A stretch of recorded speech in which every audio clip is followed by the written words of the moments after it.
The following program contains frank language about child sexual exploitation and internet safety. Viewer discretion is advised. IQ Smart Parent is made possible in part by the McCune Foundation and the Grable Foundation.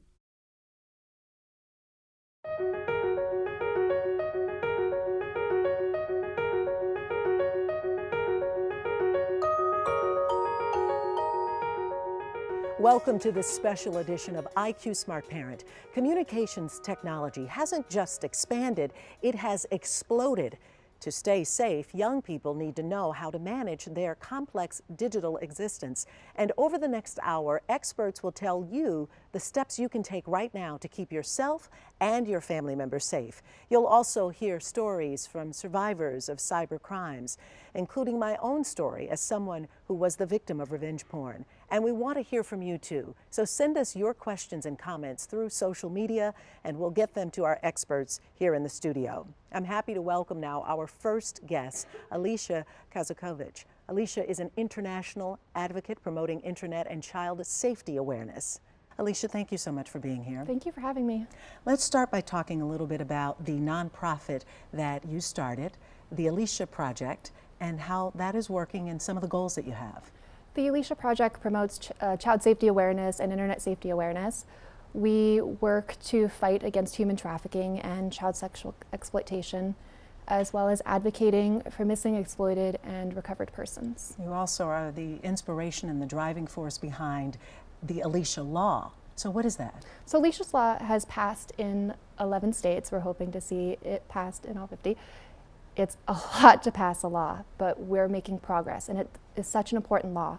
What it does is it helps fund the Internet Crimes Against Children Task Forces, the ICACs, which is very similar to the team that helped to rescue me.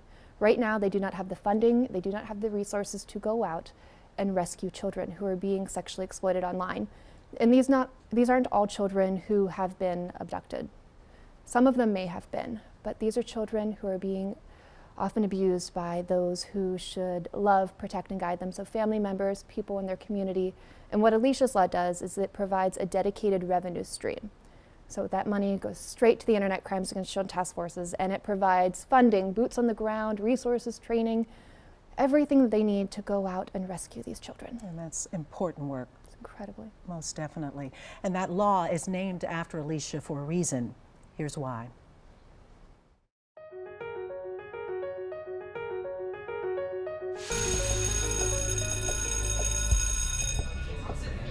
What's happening in this classroom doesn't seem so unusual. I'm Alicia, and do you guys know why I'm here? Until you listen in. I'm here to save your life. The students are 5th through 8th graders. The guest speaker, she's 18, invited to talk about this. Pedophiles know this, and they love to talk about sex with kids. Some might say it's an advanced curriculum, but not for this Catholic school or the many public schools that keep signing up for Alicia's presentation on internet safety. Alicia wrote the lesson plan. He groomed me. She also lived it. I walked out of my house on the coldest, darkest, iciest night of the year to meet this guy that I thought was my friend. But he turned out to be a monster.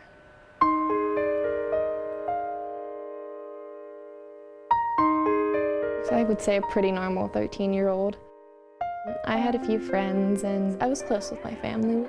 A typical family from Crafton Heights, a middle-class suburb of Pittsburgh. Charlie Kozakevich, a successful career selling cars. Mary, a stay-at-home mom. 2 kids, a son, Chuck, and Alicia, 9 years younger, the daughter they'd wanted for so long. We did family things, and I was normal. I was on the computer a lot, but so was everybody else. That's where all my friends were.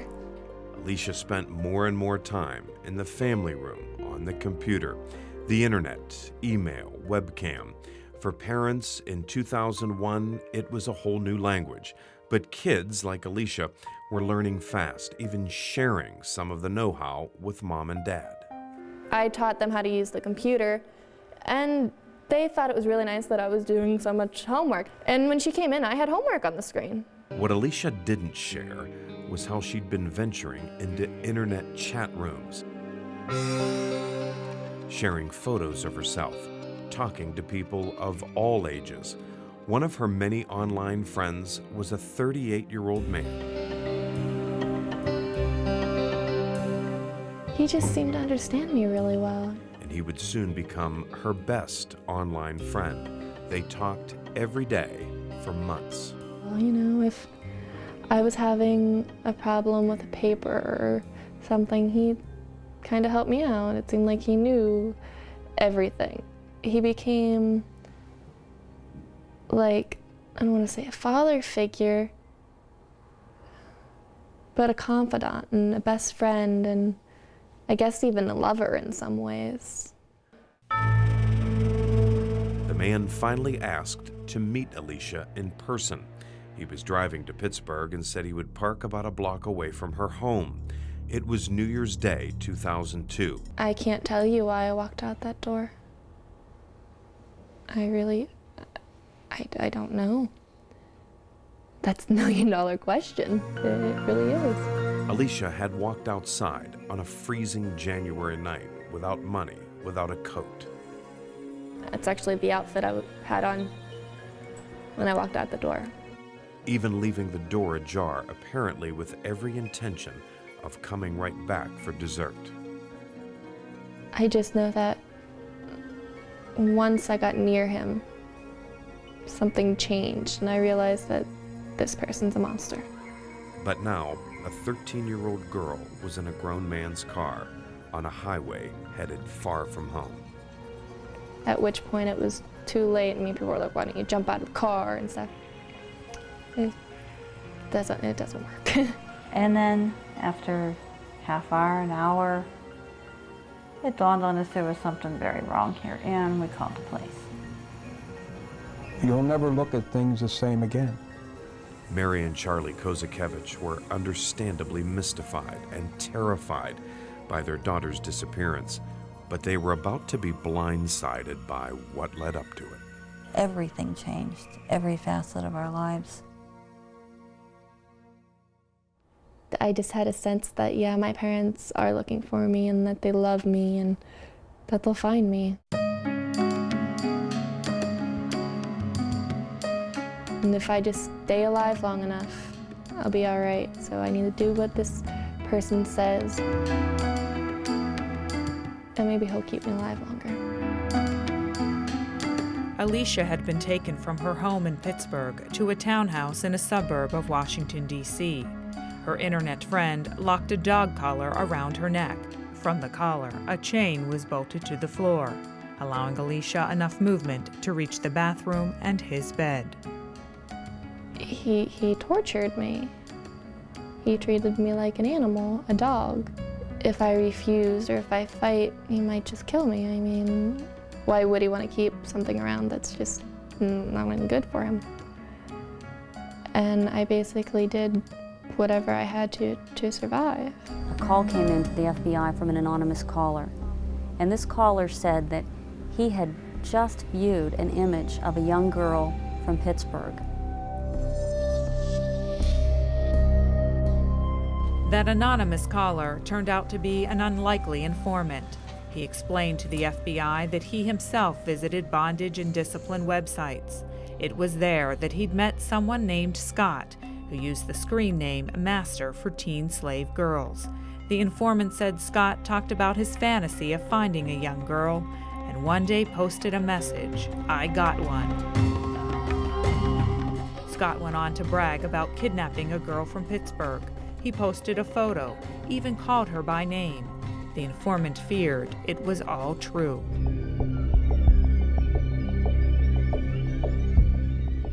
He had left for work, and I was chained to the floor, but I was awakened by this crashing noise on a door downstairs, and I was freaked out until I saw FBI on the back of their jacket, and that's when I felt safe. I'm definitely changed in ways that I couldn't even explain. Heart, mind, body, and soul. It's just, everything has changed. It's It's like I'm a whole entirely different person. That man did kill that little girl. Her outreach could be her story, warning children about dangers on the internet. I figure I got rescued for a reason. It was like a calling, you could say. After just a few presentations, word spread, and now schools from all over the country are asking for Alicia's program. That is me. 5 years ago. Does she look like she's doing anything wrong? I made some really stupid mistakes. 'Cause I was just a kid. And we do that a lot, don't we? Yes. Not only am I healing myself in the process of saving other children, if I can save just one from what I went through, it's worth it. Alicia, you are amazingly brave, and I know this can be still tough to watch. You live this. How does it feel to watch this many years later?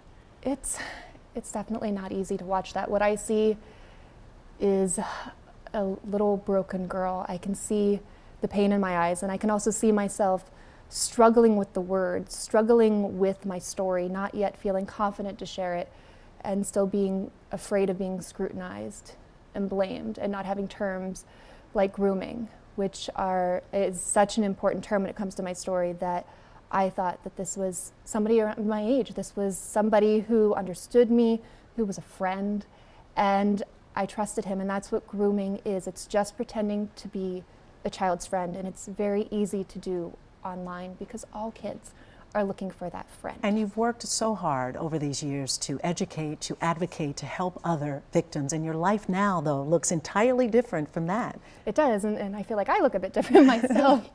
It does. I am still doing my speaking. It's taken a much more motivational speaking route. It's not just sharing my story, it's motivating people. And I also graduated with my master's degree in forensic psychology.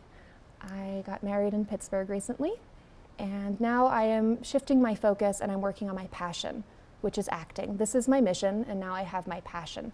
And it's my way of stepping out and being so much more than my story, because it's true, we are so much more than our stories. We are not what happens to us. Yes, it's the building blocks, but it's not everything that we are. I am not that 13-year-old girl that I was. It's sort of a rebirth for me. People use the word rebrand, but it's a rebirth in some ways. In fact, I'm going by Alicia Kozak, which is a lot easier to spell, as a sort of solidification of that this is not a new person, but here's the new Alicia. Absolutely. You survived something and have turned it around, and it become, a wonderful way to show how we can change our lives in spite of that. So I want to turn things over now to Taylor. You have a question from social media. Yes, this question was submitted by Anya from New York. This is for Alicia.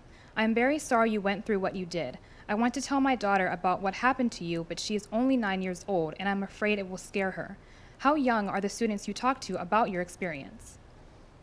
Well, thank you so much, Anya. That's a really great question. People often ask me, what are you going to tell these kids? Are you going to scare them too much? Is it going to be age appropriate? And absolutely.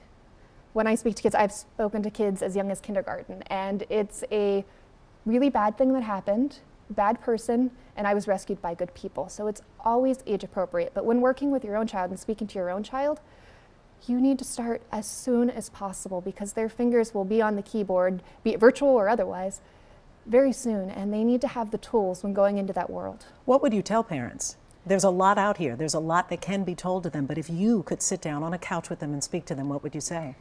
There's so much to tell parents, and I fortunately I get to talk to them a lot. But what's so important is that they're parents. I think parents want to be their child's friend more often, and they don't want to upset their child.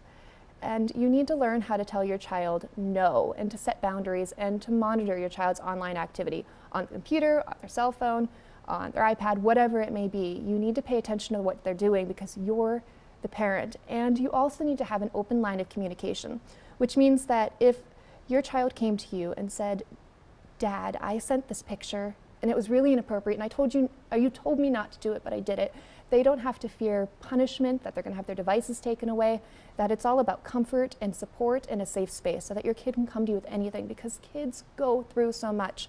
When I do my presentations, a dozen children come up to me afterwards and they say, this happened to me, or that happened to me, or this is happening to me.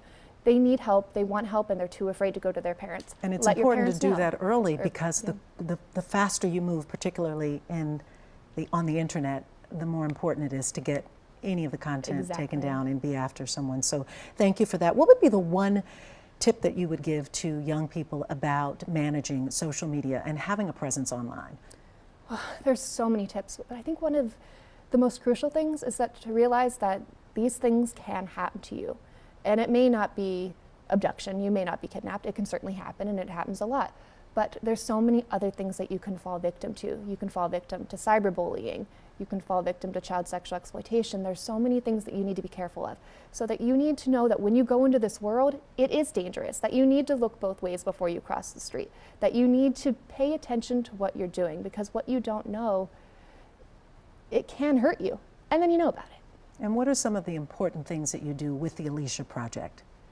So I have done quite a few things. One of my favorite things that I do is I work with a group called Airline Ambassadors International, and I get to dress up like a flight attendant and go into airports and train airport personnel, be it on the ground or in the air, to recognize and report the signs of human trafficking. And if you followed the news, there's been quite a few stories of flight attendants who have saved people. We can't just talk about this. We have to do something about it. We have to educate children. Parents have to educate themselves. Teachers have to know, and we have to be aware. We can't push this under the rug. We can't say it's not happening. It is happening, and we have to do so much, and we have so much power to change it. And listening to programs like this and being part of things like this, and to the viewers, thank you for being here, and thank you for listening, and thank you for being proactive. Yeah, and we want to thank you for always being brave and sharing your story and doing the work that you do and the mission that you have. Thank you. It has been tough, as I know, but you have certainly gotten above it, and you helped so many people along the way. So thank you, Alicia. Thank you. Coming up, find out just how much personal information predators can find out about you from seemingly innocent social media posts. And the results may probably shock you. But up first, we took our cameras to the streets to hear more about how people manage their social media and their online safety.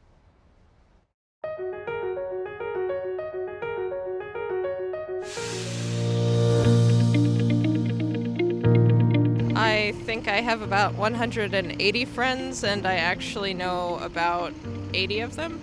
1,100, and like the total that I actually know of is probably like maybe 900. So it's not like too bad of like a proportion. I only like add friends who like I know, like I've interacted with or anything like that. I don't really go out there and just start adding people that I don't have any idea who they are.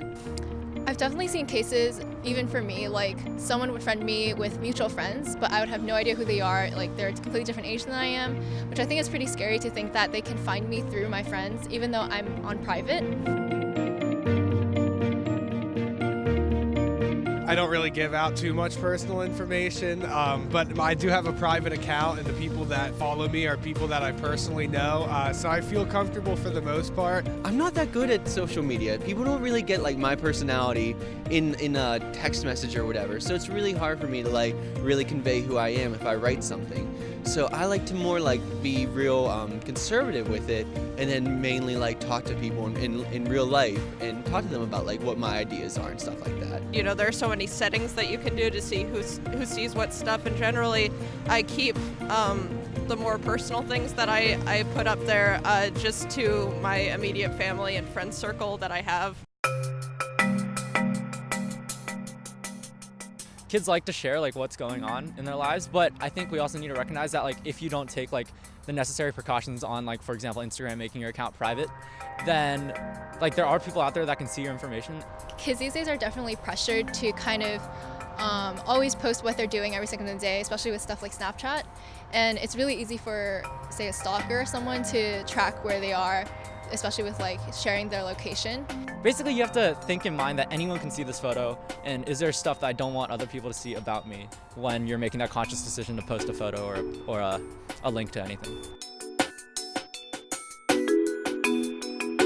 It would be hard to imagine growing up in the environment today back in the day. Back in the day, it was all face-to-face kind of stuff. You can kind of deal with that, I think, a little easier. The way bullying can occur today with social media or online or with technology, I think it's a lot more scary than perhaps it once was. Even when social media was not around, if you see two kids bullying a smaller kid, if someone doesn't say anything, that's a problem. So I think speaking up is also important, and the same thing goes on social media. Now, children are so exposed to not just bullying from their classmates, but bullying from the whole world, so it's really important for us, to kind of put a, monitor how much internet they consume. I think it's about coaching rather than being the social media police. I think parents just need to make sure that their kids understand. I think this conversation around social media was never around when I was growing up. Be aware of what your kids are doing. If they're talking to people they don't know, then explain to them the risks of it. But all in all, I'd say give your kids the freedom. You don't want to mollycoddle them and wrap them in bubble wrap, because otherwise they won't be able to be themselves. But at the same time, just be aware of it. There's not necessarily a perfect way to completely monitor your child's activity online, just because I feel like that's kind of an infringement of not only the privacy of the kid, but also the privacy of the parents. But I do think there are preventative measures that could be taken by the parents. So as long as they really sit down with that child, have a conversation about what's safe to do online, what's not as safe to do online, then I think that's a better way to kind of control what your kid does as well.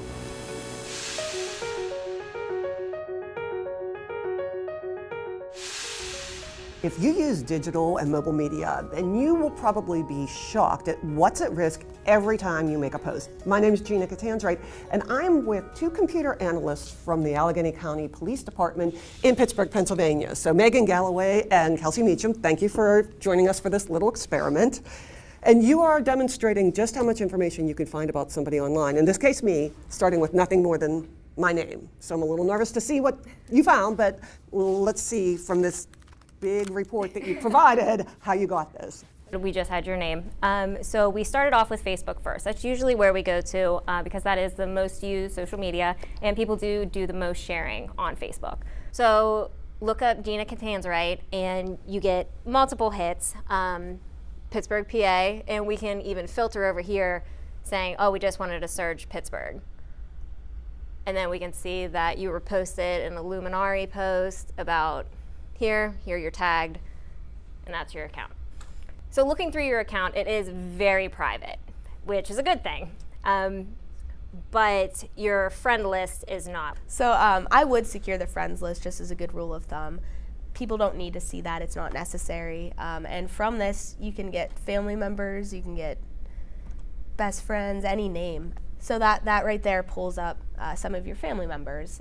And from here, we will go through each of these people that share the same name as you. So we looked at each of these individuals' pages, realizing that Libby is your mother. From here, she does share only 3 images, her profile picture and 2 with her family. Okay, so she's only shared these 3 images. If you click this middle one here, you can see her pictured with 4 young children, and we can see that Gina has commented on that, what a difference a few years make, and also tagged an image with the same kids. Now we know what these young children look like in 2013. And then from there we can see, okay, who are these individuals? We know that these 2 are your sons, Nikita and Sasha, yes? And their 2 cousins, Gianna and Anthony. And her Instagram is completely open. We were able to scroll through and see this photo of her sibling and her cousins.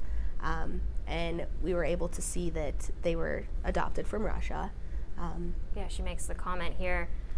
We haven't been this far apart since Sasha and Nikita were brought back from Russia. We did not know at this time that both of your sons were adopted. But now we know that they weren't only adopted, but their origin country. And I mean, this is a really fun photo. It shows that they're all going to different colleges and it's an exciting time in their lives, but we now see exactly where they're going. So using other open source information, we found the name Shapiro.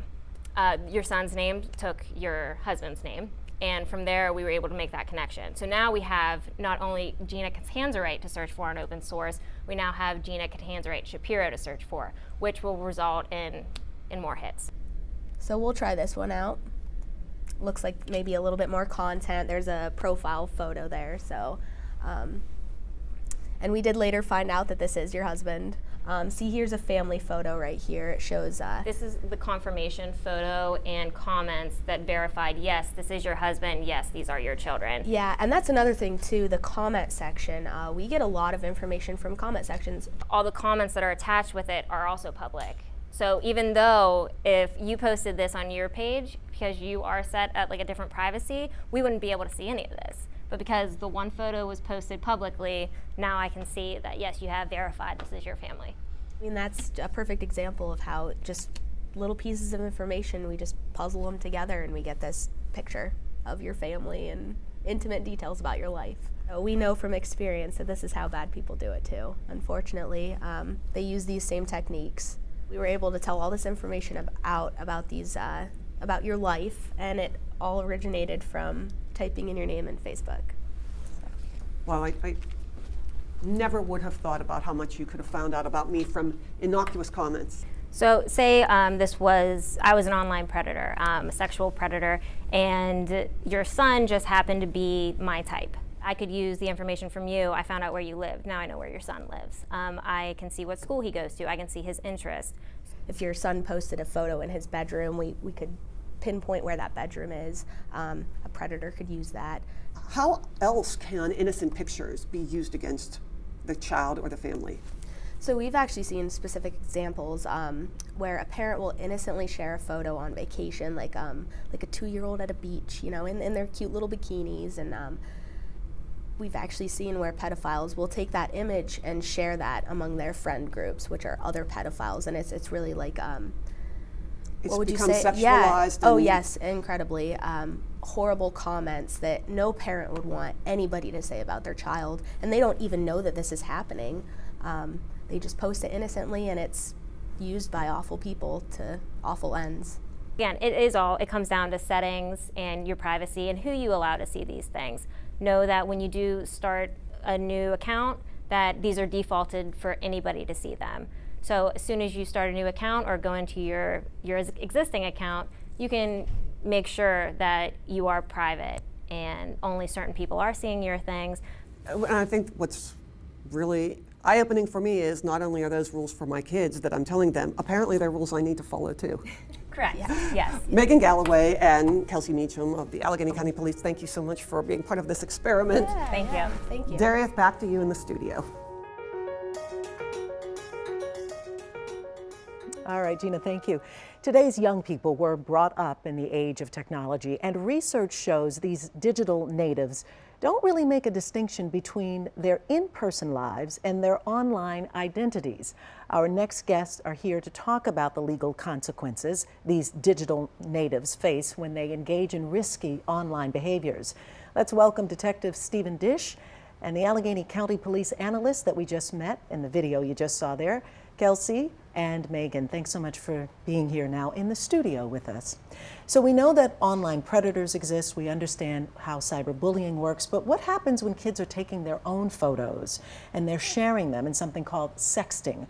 What is it and how alarming is this right now? Sexting is the sending or receiving of sexually explicit content, either through chat sessions, or sending or receiving videos or images.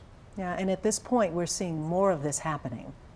It is. I think today's technology just makes it so much easier for children to do this and almost kind of hide behind technology. Yeah, so this is pretty alarming. We've got some stats that we want to share. Now, one study says that nearly 40% of all teens have posted or sent sexually suggestive messages. And 55% of teens in that survey said they share sexting messages they receive with more than one person. But new sexting laws can have some very serious legal consequences for kids under the age of 16. How so?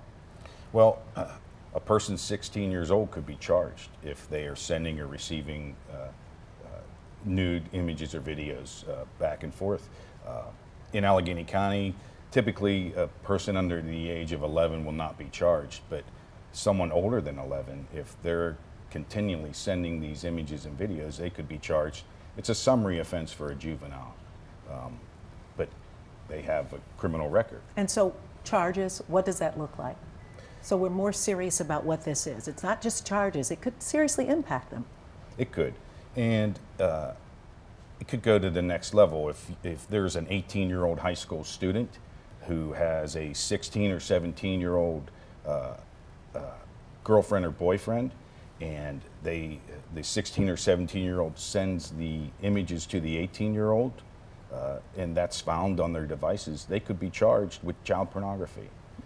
They're engaging in this behavior without really understanding what those consequences are. We'll talk a little bit more about that in a moment, but I want to take a question from social media. Zach, you've got something? Take it away. Well, this is submitted from Janice from Illinois. What should I do if I find porn or sex messages on my child's phone? Are parents legally responsible for that? Well, first of all, what you don't do is you don't send it from your child's device to the adult's device. We've had numerous cases where they believe if they send it from the child's device and their adult device, then they can delete it from the child's device. Once they send it, they're engaging in sending child pornography. They should preserve it, save it, put any device they can into airplane mode, and contact authorities. Yeah, and so Kelsey, I know you were getting ready to chime in. Megan, you too. So why don't you share with us your thoughts on that? So with that, don't panic. We recommend that you gather evidence. So taking screenshots, save communications. But it is important to not try to send those messages or content to your phone because, as Dish was saying, that is distribution of child pornography. So what would you suggest would be the best way then? Take those screenshots and then hand them over to authorities. Just hand the device over. And something that parents can tell their children is not making them feel at fault. Let them know that it's not proper behavior and it was not their fault in the first place, and then they can go from there. So when you're researching, what in your mind would be the best possible way that someone could give you information and get the ball rolling? We love screenshots. It's really the best. It preserves exactly what they saw. Screen names and exact content. Mm-hmm. Yeah, and it's tendency of parents to want to delete things off devices or off accounts, off instant messaging or Snapchat or any other device. Don't delete anything. Leave the evidence on the device so that we can then investigate and attempt to see who's sending these things to their child. Be sure to save everything. Yes, but don't send it. But don't send it. Don't send it. Save it, don't send it. Call if they need to, right? Yes. Get the work that they need to do. And bring the entire device in. Mm-hmm. Okay, great information to know. So what is, if you've had a chance to identify the typical behavior of a predator, who is this person? What do they look like? How do you identify them? So oftentimes we do get this question from the public because they want to know, is there a certain set of characteristics, demographics, or other variables that are setting these predators apart from the general public? Research has shown this is not the case, and that's just not realistic. These predators are of every wake of life, every income, demographic, area, age, sex, and even though all of these people are labeled as sex offenders, the only things that they actually have in common is that they prefer sexual behavior towards children, and it's unhealthy. We want to take a question now from someone in our studio audience. While chatting, how would you spot a pedophile? Like, what things would you be on the lookout for? That's a great question. How would you spot a pedophile in chatting? So there are certain red flags that young people should be looking out for. If somebody is trying to get personal information from you, including like age, sex, location, or asking for the exchange of photos, or asking you to meet in person, this is probably not normal behavior, and you should probably tell an adult. Are there some red flags that present themselves that people, if we could maybe knock out 3 or 4 of them, that would be good indicators that this person might be out to intend harm against someone else? Right, so a lot of times, something that sexual offenders do, they know how to talk to these young people. They give them compliments, and this is something that we call grooming. And as soon as they start to ask you, where are you from, what kind of movies do you like, or who do you hang out with, they are getting information from you. And it's not, they want you to feel special, they want you to feel like they're the only person that's talking to you. Most of the time, they are talking to anybody who's going to be giving them this information.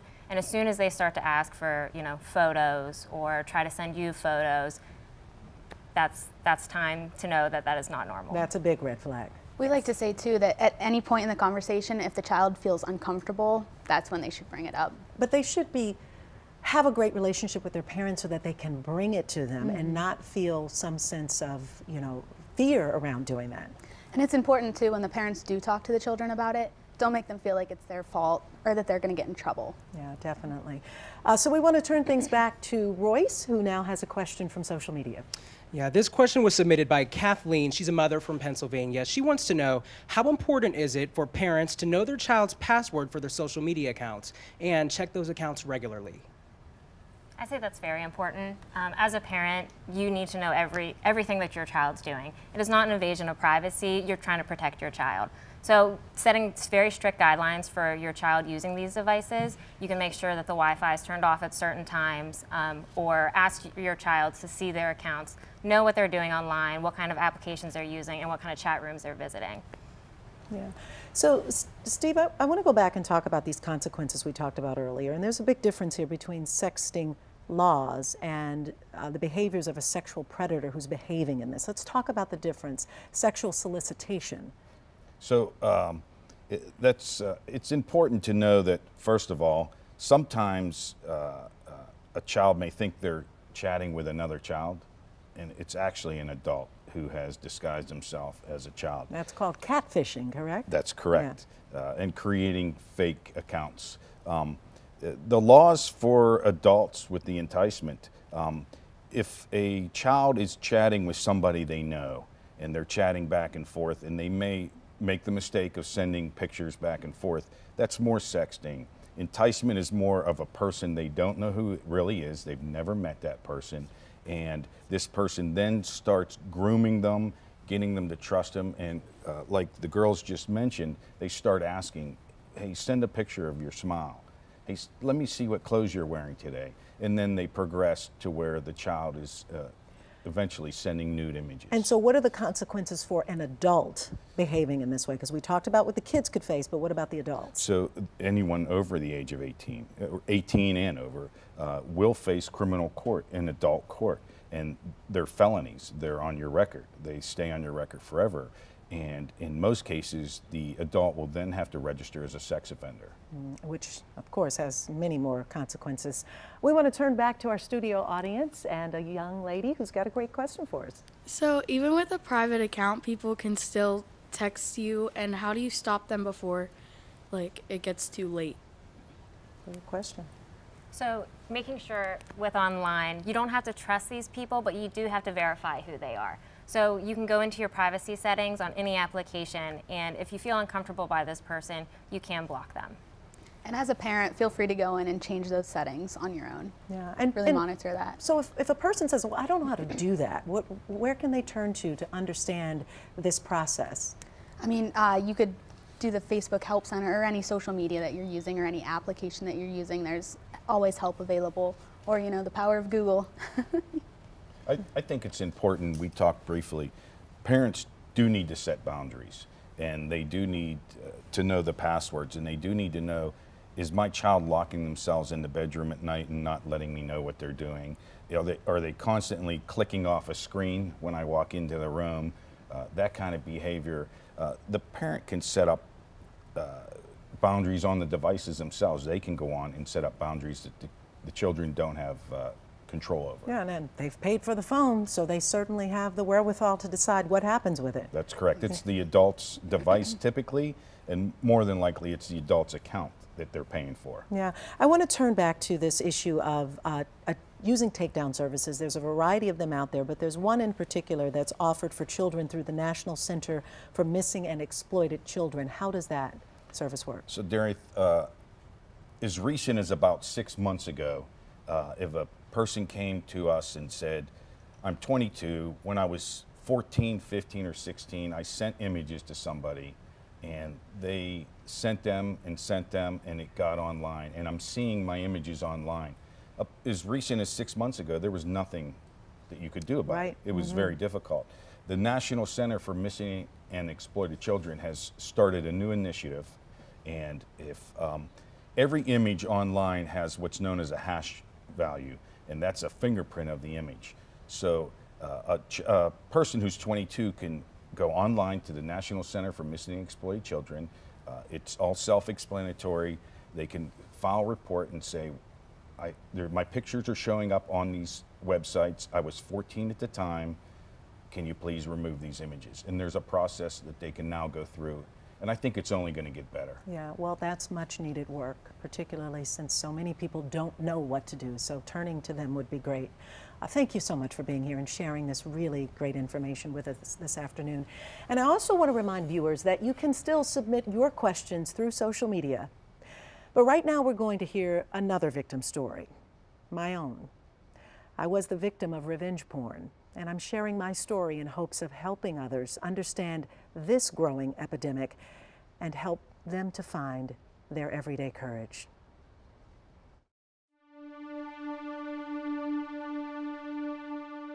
Non-consensual pornography means someone is distributing intimate pictures or video without the permission of the person in those images. And IQ Smart Parent host Dareth Chisholm is a victim of it. A former ex-boyfriend who I'd been in a relationship with and ended called me and threatened my life. Within a matter of weeks, he started texting me photos and videos of me naked. And you can see that I was sleeping. This is without my consent, without my knowledge. But it leaves you in such a very vulnerable and shameful place, especially when this is done without your consent, without your knowledge, and from someone that you have a relationship with, that you trusted and loved. But he was using this as a way to exact revenge on me because I didn't want to return to the relationship. That's why some types of non-consensual pornography are also referred to as revenge porn. One study shows 60% of victims knew the perpetrator in person before the threats began. The remaining 40% met the perpetrator online. This is someone who sent me text messages daily telling me, I'm going to put up this 50-second video. What do you think people are going to say when they see this about you? And ultimately, he took all of those photos and videos and put up a website and started calling some of my former clients and family and friends and walked them to the website for them to see me there naked. Non-consensual pornography is a problem across many digital and mobile platforms. One study uncovered these statistics. From video sharing sites to social networks and even gaming platforms, perpetrators are spreading revenge porn, and 45% of the victims reported experiencing problems on more than one platform. And once those images are released, it leaves victims with one crucial question. How do I get this removed?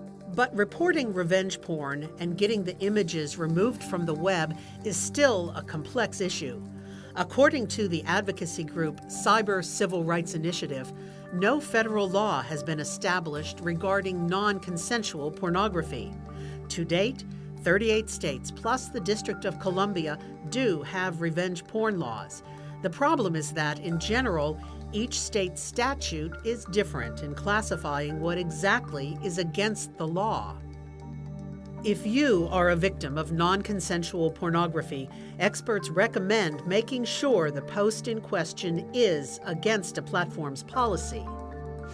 Search its personal information policy for specifics, and if the post does violate the platform's policies, the next step is to make sure the material is removed. That usually requires obtaining something called a DMCA takedown notice. DMCA stands for the Digital Millennium Copyright Act, legislation passed in 1998 to protect a person from illegally published or distributed content. How do you get it off is a big challenge because, as most things happen on the internet, things move very quickly.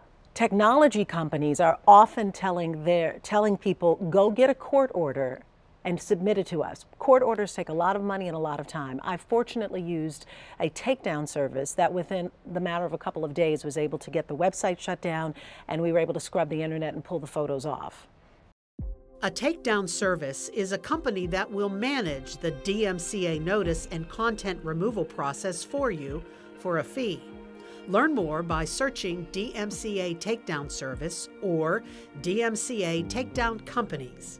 It is very tough to step forward and speak out because I know that sense of feeling ashamed and raped and silenced in an act that in many cases you're not responsible for. Darieth has one final piece of advice for young people about protecting themselves against revenge porn. You know, sexting and texting and sharing nude photos and images has become very commonplace these days. But what I would say to people is that you need to be extremely careful in the release of that, because even if you trust someone and you've consented to giving them that information, they may, when the relationship is over, when they're angry, or if your phone is stolen or their phone is stolen, that information is out there. So they could easily use it, or someone else could easily disseminate that information and take advantage of you in this way. So the best way to protect yourself, in my opinion, is to not take photos or not have images or content on your devices that can ultimately be harmful for you.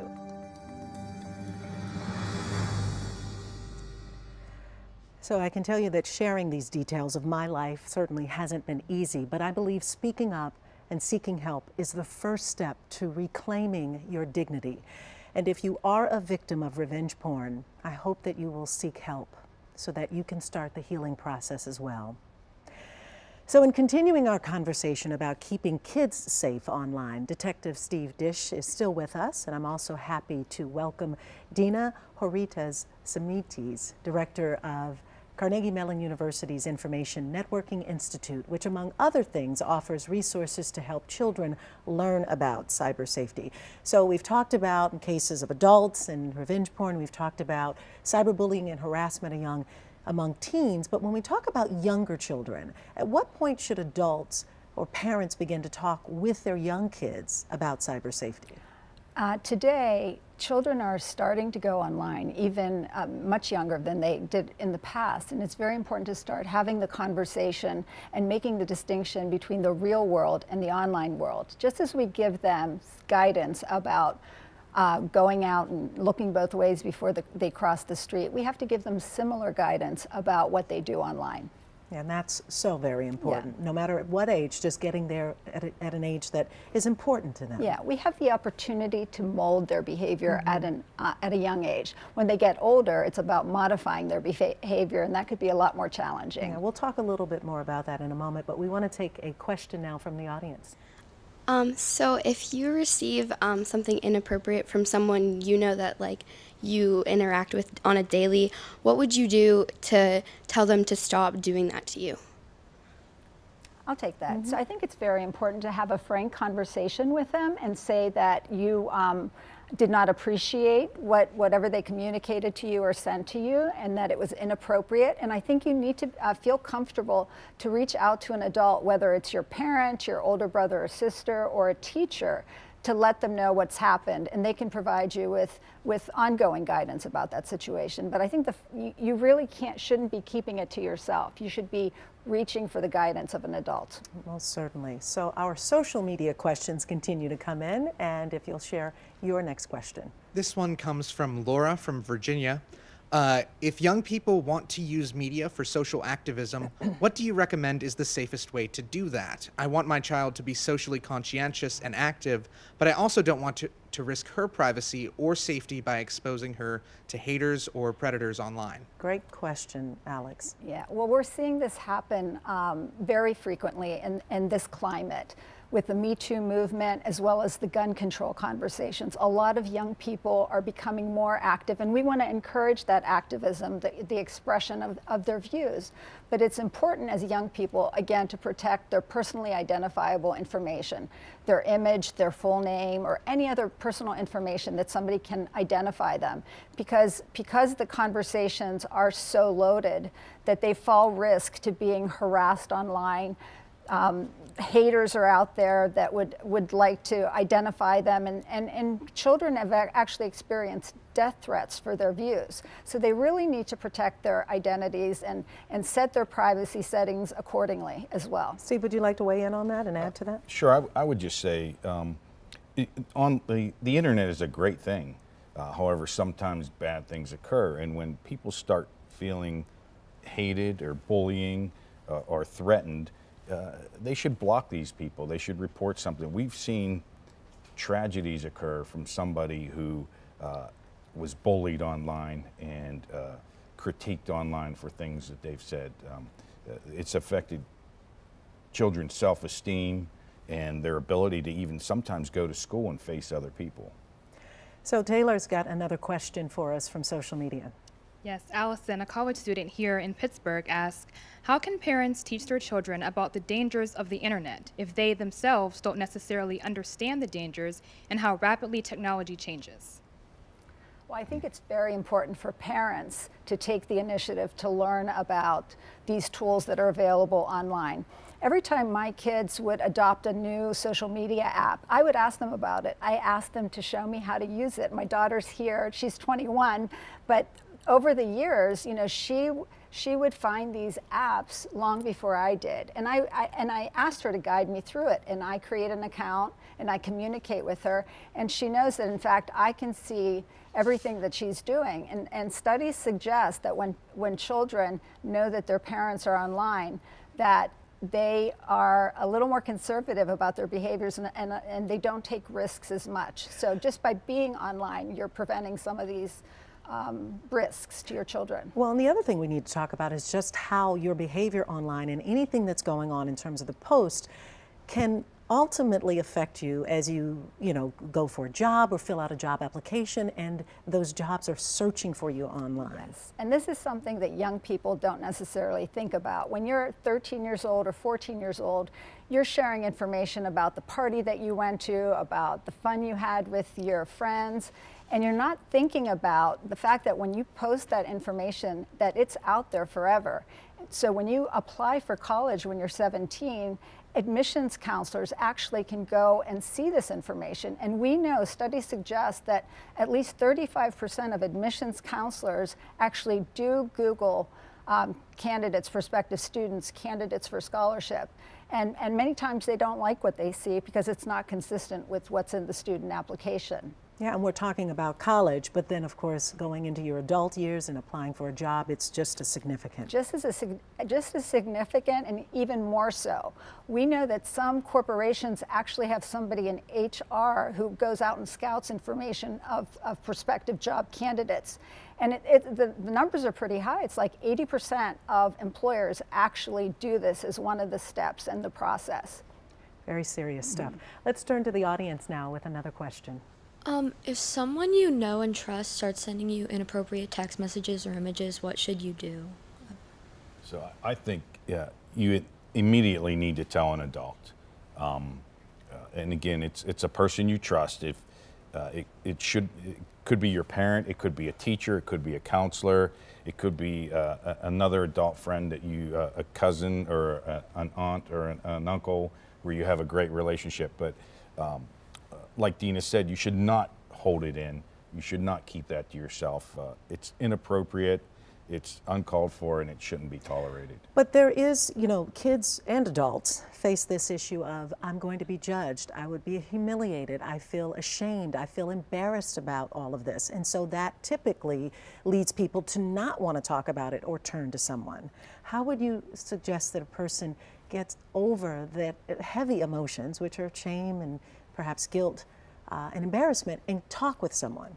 Well, I think that's why it's important for parents to develop that relationship with their child, that trust relationship, and engage in a dialogue with them from a very young age and talk about what they're doing online.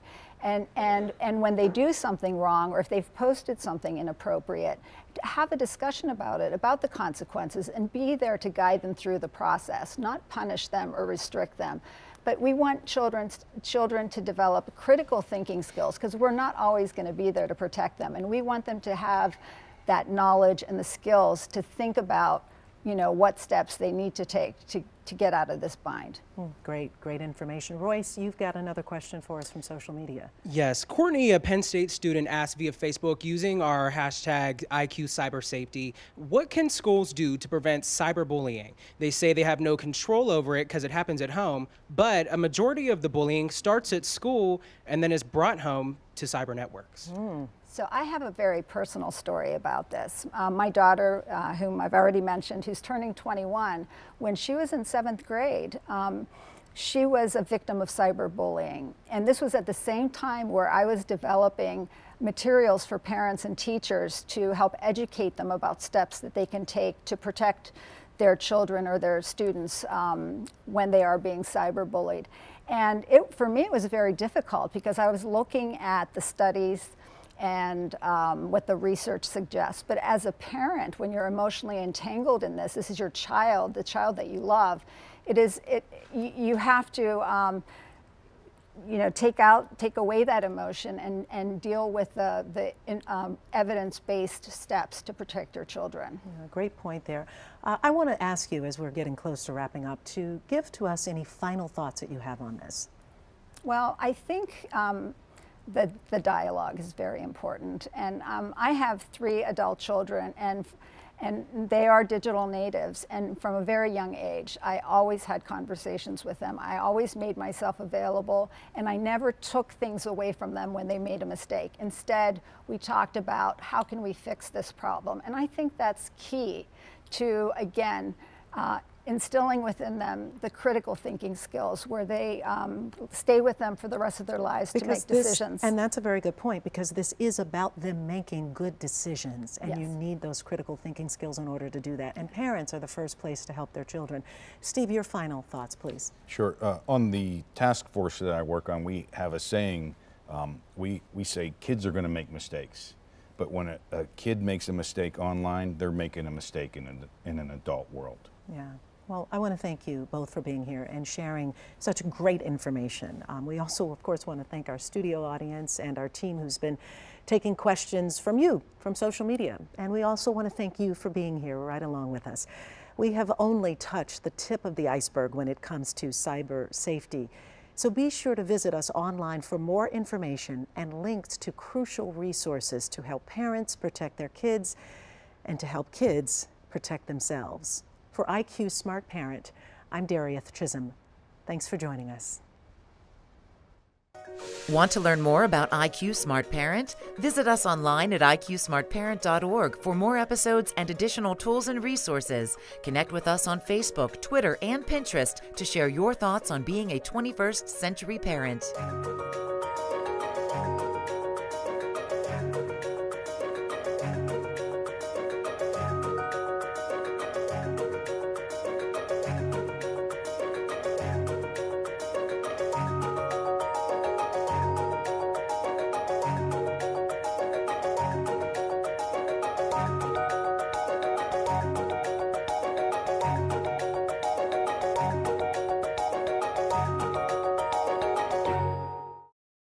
IQ Smart Parent is made possible in part by the McCune Foundation and the Grable Foundation.